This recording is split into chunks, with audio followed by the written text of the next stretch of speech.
Salut à toi et bienvenue dans cette nouvelle vidéo tuto et aujourd'hui je vais te montrer comment j'ai réalisé ce petit bijou steampunk. Alors bien évidemment je suis pas une experte en la matière, je te montre juste ma façon de faire. Donc ça change pas mal des bijoux de d'habitude, mais voilà, je voulais montrer quelque chose d'autre. Alors dans tous les cas, j'espère quand même que cette vidéo va te plaire et on commence tout de suite. Donc pour commencer, pour ma part, moi je choisis toujours de la pâte Burke, de la pâte scrap, pour faire ce genre de bijoux là. Et je les colorise après avec du perlex dans les tons bronze, noir, doré ou argenté. Mais si tu préfères utiliser de la pâte polymère directement de cette couleur là, c'est ton choix, c'est toi qui vois, c'est comme ça t'arrange. Donc moi personnellement je commence tout de suite par découper la forme du futur bijou. Et maintenant on va pouvoir s'amuser à habiller tout ça. Donc dans un premier temps, moi ce que j'aime bien faire pour les bijoux steampunk, c'est de faire des plaques de tôle. Donc je prends ma lame du côté non coupant et je viens faire des plaques de tôle. Il faut savoir que les plaques de tôle c'est jamais régulier, c'est souvent, bien souvent c'est fait à l'arrache. Donc on fait du n'importe nawak. Donc les plaques de tôle on peut les laisser comme ça ou bien leur faire une petite texture, c'est comme on veut. Et pour ça moi bien je prends une petite boule d'alu tout simplement. Donc je les fais seulement sur quelques plaques.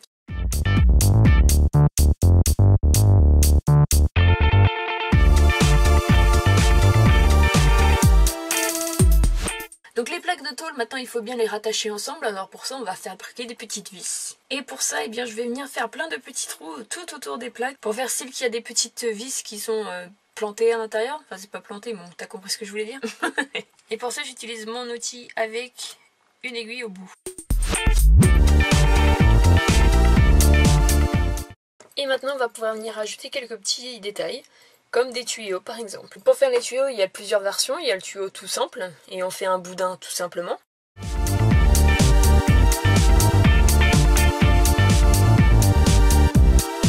On peut faire aussi des tuyaux striés, ça c'est un petit peu plus chiant à faire, mais ça rend beaucoup mieux aussi.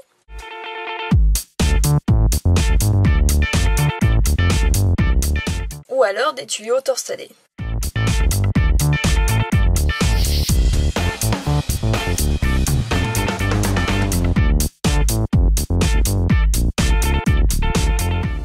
Si on n'a pas envie de s'embêter à faire des petits tuyaux comme ça, on peut tout simplement prendre de la chaîne.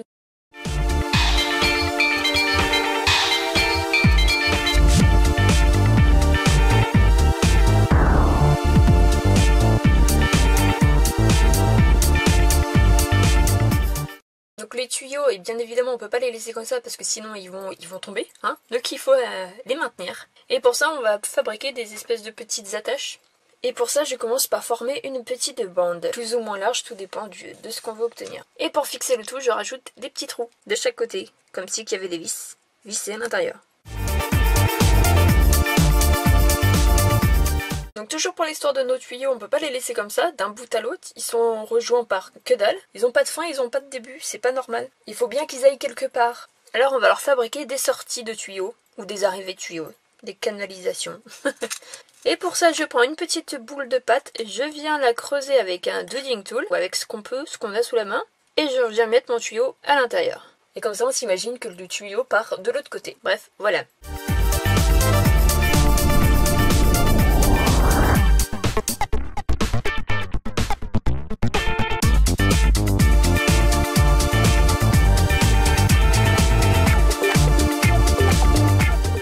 Pour la partie des tuyaux, on dira que ça suffira.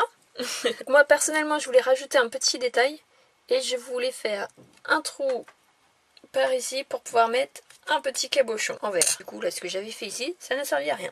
Et du coup je vais rajouter un disque tout autour pour faire penser à un hublot. Donc le but du steampunk, pour moi en tout cas, c'est de réaliser le mécanisme d'un engin, de n'importe quel engin, de celui qu'on a envie. Et donc là, vu qu'il y a un espèce de petit hublot, on pourrait penser que c'est le mécanisme pour faire avancer un bateau. Ouais, c'est chelou ça. Donc pour que mon hublot soit rattaché à quelque chose, je viens lui rajouter des petites vis.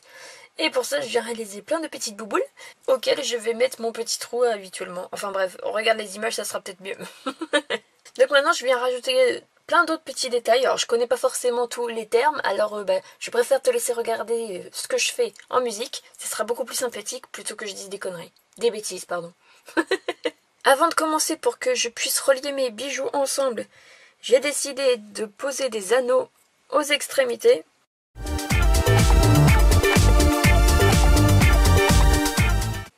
Je pose aussi des œillets de chaque côté. Comme ça c'est fait. Pour mes anneaux, je viens faire comme pour les tuyaux et je viens rajouter des petites languettes pour que mes anneaux tiennent.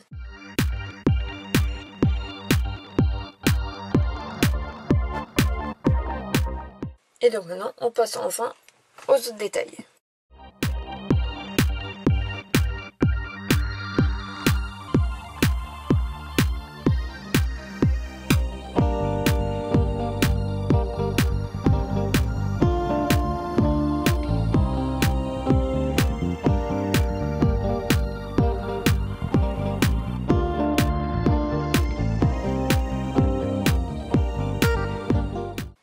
Un autre petit détail pour que les plaques soient toujours reliées entre elles, et bien on peut rajouter encore une fois d'autres vis aux 4 coins de chaque plaque, du moins pour celles qui ont un coin.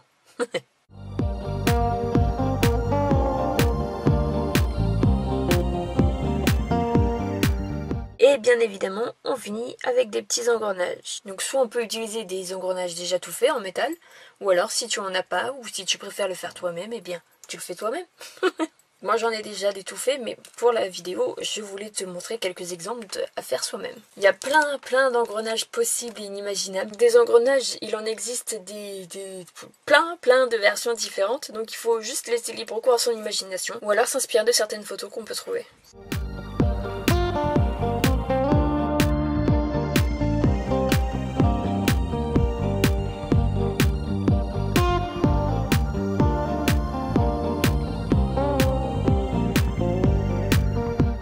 J'ai décidé aussi de rajouter des vrais engrenages. Et maintenant on va pouvoir passer à la colorisation. Et pour ma part je mets un maximum de bronze parce que c'est ce que je préfère. Et je rajoute un petit peu de doré et de noir aléatoirement. Et avec parcimonie.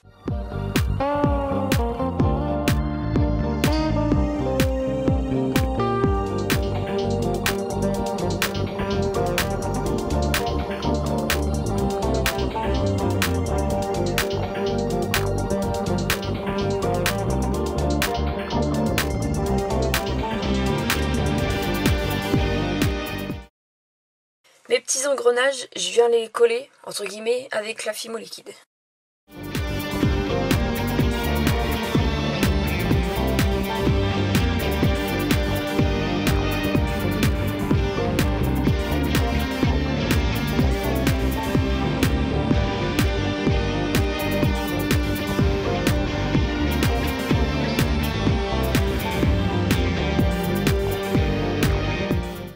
Et maintenant, je passe tout ça en cuisson.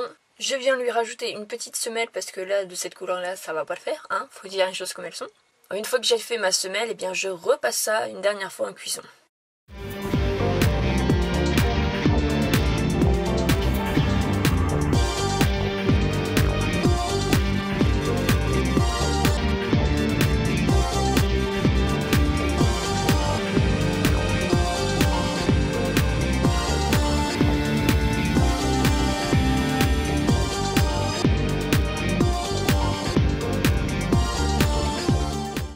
Et la dernière étape, je vais venir patiner tout ça. Mais avant de faire la patine, je vais passer un petit coup de vernis pour protéger mes pigments, pour éviter que ça se fasse la malle, parce que ça serait dommage. Et une fois que mon vernis est bien sec, eh bien je viens mettre de la peinture noire. On pourrait aussi mettre de la marron, du cuivre, enfin bref, on met la peinture de la couleur de notre choix. J'ai dilué ma peinture dans un peu d'eau pour que ça soit beaucoup plus fluide. Et je viens enlever l'excédent avec une lingette. Et donc voilà le résultat pour mon bijou steampunk. Alors je le rappelle encore une fois, je suis pas une experte, pas du tout. J'en fais très rarement, mais je voulais te montrer ma façon de faire. Donc j'espère sincèrement que cette vidéo t'aura plu, t'aura intéressé, t'aura aidé, t'aura donné des idées. Enfin bref, comme d'habitude, n'hésite pas à me dire tout ce qui te passe par la tête en commentaire. Et j'y répondrai avec le plus grand des plaisirs. Et en attendant, eh bien moi je te fais tout plein de gros poutous. Et je te retrouve très vite dans une prochaine vidéo. Bye!